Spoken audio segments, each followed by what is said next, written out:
ವರ್ಷಗಳಲ್ಲಿ ಮೊದಲ ಬಾರಿ ಇಷ್ಟೊಂದು ದರ ಏರಿಕೆ ಆಗಿದೆ. ಗ್ಯಾಸ್ ಸಿಲಿಂಡರ್ ಬೆಲೆ ಏರಿಕೆ ಮತ್ತಷ್ಟು ಹೊಡೆತ ಬೀಳಲಿದೆ ಅಂತ ಹೋಟೆಲ್ ಮಾಲೀಕರ ಸಂಘದ ಜಂಟಿ ಕಾರ್ಯದರ್ಶಿ ಕೃಷ್ಣರಾಜು ಹೇಳಿಕೆ ಕೊಟ್ಟಿದ್ದಾರೆ. ಸಿಲಿಂಡರ್ ಅಭಾವದಿಂದ ಹೋಟೆಲ್ ಉದ್ಯಮ ನಷ್ಟ ಅನುಭವಿಸಿತ್ತು. ಗ್ಯಾಸ್ ದರ ಇಳಿಕೆ ಮಾಡುವಂತೆ ಸರ್ಕಾರಕ್ಕೆ ಮನವಿ ಮಾಡ್ತೀವಿ ಅಂತ ಹೋಟೆಲ್ ಮಾಲೀಕರ ಸಂಘದ ಜಂಟಿ ಕಾರ್ಯದರ್ಶಿ ಕೃಷ್ಣರಾಜು ಹೇಳಿಕೆಯನ್ನ ಕೊಟ್ಟಿದ್ದಾರೆ. ಬೆಂಗಳೂರು ಹೋಟೆಲ್ ಮಾಲೀಕರ ಸಂಘದ ಕಾರ್ಯದರ್ಶಿಗಳಾಗಿರುವಂತಹ ಕೃಷ್ಣರಾಜು ಅವರು ಇದ್ದಾರೆ. ಬನ್ನಿ ಕೇಳೋಣ. ಸರ್, ಈಗಾಗಲೇ ಸಾಕಷ್ಟು ಕಳೆದ 6 ತಿಂಗಳಿಂದ ಸಾಕಷ್ಟು ಸಮಸ್ಯೆಗಳ ಮೇಲೆ ಸಮಸ್ಯೆಗಳು ಎದುರಿಸ್ತಾ ಇರುವಂತದ್ದು. ಇದೀಗ ಕಮರ್ಷಿಯಲ್ ಗ್ಯಾಸ್ ಸಿಲಿಂಡರ್ ಮೇಲೆ ಬೆಲೆ ಏರಿಕೆ ಹೆಚ್ಚಾಗಿರುವಂತದ್ದು.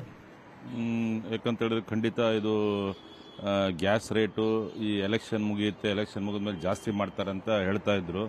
ಅದನ್ನ ಎಲೆಕ್ಷನ್ ಆಗುವವರೆಗೂ ರಾಜಕಾರಣಿಗಳು ಇದನ್ನ ಮುಚ್ಚಿಟ್ಟು ಈಗ ಏಕಾಏಕಿ 991 ರೂಪಾಯಿ ಜಾಸ್ತಿ ಮಾಡಿದ್ದಾರೆ. ಜೊತೆಗೆ ಗ್ಯಾಸ್ ಸಪ್ಲೈಗಳು ಅಂತ ಒಂದು ಮಟ್ಟದಲ್ಲಿ ಸರ್ವಿಸ್ ಆಗ್ತಾ ಇಲ್ಲ. ಜೊತೆಗೆ ಇದೊಂದು ಬೆಲೆ ಏರಿಕೆ ಬರೆ ಅಂತಾನೆ ಹೇಳ್ಬೋದು. 991 ರೂಪೀಸ್ ಪರ್ ಸಿಲಿಂಡರ್ ಮೇಲೆ ಜಾಸ್ತಿ ಮಾಡಿದ್ದಾರೆ. 1000 ರೂಪಾಯಿ ಒಂದು ಸಿಲಿಂಡರ್ ಎಕ್ಸ್ಟ್ರಾ ಕೊಡಬೇಕು ಇವತ್ತಿಂದ. ಅಂದ್ರೆ 3 ಸಿಲಿಂಡರ್ ತಗೊಳ್ಳಲಿ ಇವತ್ತು 3000 ರೂಪಾಯಿ ಹೆಚ್ಚುವರಿಯಾಗಿ ನಾವು ಎತ್ತಿಡಬೇಕು ಅಂತೇಳಿ. ಜೊತೆಗೆ ಈ ಒಂದು ರೇಟ್ ಜಾಸ್ತಿ ಬಗ್ಗೆ ಸುಮಾರು ಒಂದು 10 ವರ್ಷದಲ್ಲಿ ಇದೇ ಪ್ರಥಮ ಬಾರಿ ಈ 990 ಒಂದೇ ಸಲ 1000 ರೂಪಾಯಿ ಜಂಪ್ ಮಾಡಿದ್ದು ಅಂತ ಅನ್ಕೋತಾ ಇದ್ದೀನಿ. ಯಾಕಂತ ಹೇಳಿದ್ರೆ ಇಷ್ಟು 10 ವರ್ಷದಲ್ಲಿ ನೋಡ್ತಾ ಇದ್ವಿ ಒಂದು 100-200 ರೂಪಾಯಿ ಜಾಸ್ತಿ ಆಗೋದು.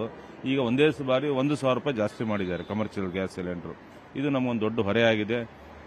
ಜೊತೆಗೆ ಏನು ಈಗ ಒಂದು ಸರ್ಕಾರಗಳು ಬಂದಾಗ ಹೇಳುತ್ತೆ ಕಟ್ಟಿಗೆ ಒಲೆಯಿಂದ ನೀವು ಗ್ಯಾಸಿಗೆ ಬನ್ನಿ, ಕಟ್ಟಿಗೆ ಒಲೆ ನಮ್ಮ ಬೇಟಿ ಬೇಹನ್ನು ಕಟ್ಟಿಗೆ ಒಲೆ ಯೂಸ್ ಮಾಡಬಾರ್ದು, ಗ್ಯಾಸ್ ಯೂಸ್ ಮಾಡಬೇಕು ಅಂತ ಹೇಳ್ತಾರೆ. ಈ ತರ ಒಂದು ದರ ಏರಿಕೆ ಆದಾಗ ಆಟೋಮೆಟಿಕ್ಲಿ ಮತ್ತೆ ಕಟ್ಟಿಗೆ ಒಲೆಗೆ ಹೋಗುವಂತ ಒಂದು ಪರಿಸ್ಥಿತಿ ಬಂದಿದೆ. ಹೋಟೆಲ್ಗಳು ಎಲ್ಲ ಕಟ್ಟಿಗೆ ಒಲೆ ಯೂಸ್ ಮಾಡುವಂತ ಒಂದು ಪರಿಸ್ಥಿತಿ ನಿರ್ಮಾಣ ಆಗಿದೆ ಅಂತಾನೆ ಹೇಳ್ಬೋದು. ಸಿಲಿಂಡರ್ ಬೆಲೆ ಏರಿಕೆಯಿಂದಾಗಿ ಕಾಫಿ ತಿಂಡಿ ಊಟದ ಬೆಲೆಯಲ್ಲಿ ಏನಾದರೂ ಏರಿಕೆ ಮಾಡುವಂತ ಒಂದು ಚಿಂತನೆ ಏನಾದರೂ ಇದೆಯಾ ಸರ್ ನಿಮ್ಮಲ್ಲಿ?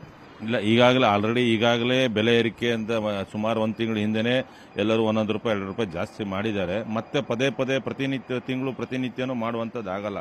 ಹೋಟೆಲ್ ಉದ್ಯಮದಲ್ಲಿ ಆ ರೀತಿಯಾಗಿ ಪ್ರತಿನಿತ್ಯ ಮಾಡ್ತಾ ಇದ್ರೆ ಗ್ರಾಹಕರನ್ನ ಕಳ್ಕೋಬೇಕಾಗತ್ತೆ. ಇದನ್ನು ಬರೇ ನಾವೇ ಒಂದು ಅನುಭವಿಸಬೇಕಾಗತ್ತೆ. ಈ ಒಂದು ಹೆಚ್ಚುವರಿ ಶುಲ್ಕ ನಾವೇ ಅದನ್ನು ಭರಿಸಿ ಗ್ರಾಹಕರಿಗೆ ನಾವು ಒಂದು ಹೊರೆ ಆಗದೆ ಇದ್ದಾಗ ನೋಡ್ಕೋಬೇಕಾಗುತ್ತೆ. ಈಗ ಕೇಂದ್ರ ಸರ್ಕಾರಕ್ಕೆ ಏನ್ ಹೇಳಕ್ ಇಷ್ಟಪಡ್ತೀರಿ? ಏನ್ ಡಿಮ್ಯಾಂಡ್ ಮಾಡ್ತಾ ಇದ್ದೀರಿ ನೀವು? ಖಂಡಿತವಾಗಿ ಯಾಕಂತ ಹೇಳಿದ್ರೆ ಒಂದೇ ಬಾರಿ ಈ ರೀತಿಯಾಗಿ ಒಂದು ಉದ್ಯಮದ ಮೇಲೆ ಈ ರೀತಿಯಾಗಿ 1000 ರೂಪಾಯಿ ಜಾಸ್ತಿ ಮಾಡಿದ್ರೆ ಈ ಉದ್ಯಮಕ್ಕೆ ನಷ್ಟ ಆಗುತ್ತೆ, ಕಷ್ಟ ಆಗುತ್ತೆ.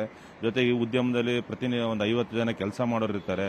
ಅವ್ರ ಮನೆಯವರಂದ್ರೆ ಸುಮಾರು ಒಂದು 200 ಜನ ಒಂದು ಈ ಹೋಟೆಲ್ ಉದ್ಯಮದಲ್ಲಿ ಬದುಕೋರಿರ್ತಾರೆ. ಇವರಿಗೆ ಒಂದು ಹೊರೆ ರೀತಿಯಲ್ಲಿ ಯಾವುದೇ ಒಂದು ರೇಟ್ ಜಾಸ್ತಿ ಮಾಡಬೇಡಿ. ಬೇರೆ ಒಂದು ಸೆಕ್ಟರ್ಗಳಿಗೆ ನೀವು ಅದನ್ನ ಟ್ಯಾಕ್ಸ್ ಕಲೆಕ್ಟ್ ಮಾಡಬಹುದು. ಒಂದೇ ಬಾರಿ ಕಮರ್ಷಿಯಲ್ ಸಿಲಿಂಡರ್ ನೀವು 1000 ರೂಪಾಯಿ ಜಾಸ್ತಿ ಮಾಡಿದ್ರೆ ಕಷ್ಟ ಆಗುತ್ತೆ. ಕ್ಯಾಮರಾ ಪರ್ಸನ್ ಪ್ರಸಾದ್ ಜೊತೆ ನಂದೀಶ್ ಮಲೆನಹಳ್ಳಿ, HNet ಸುವರ್ಣ ನ್ಯೂಸ್, ಬೆಂಗಳೂರು.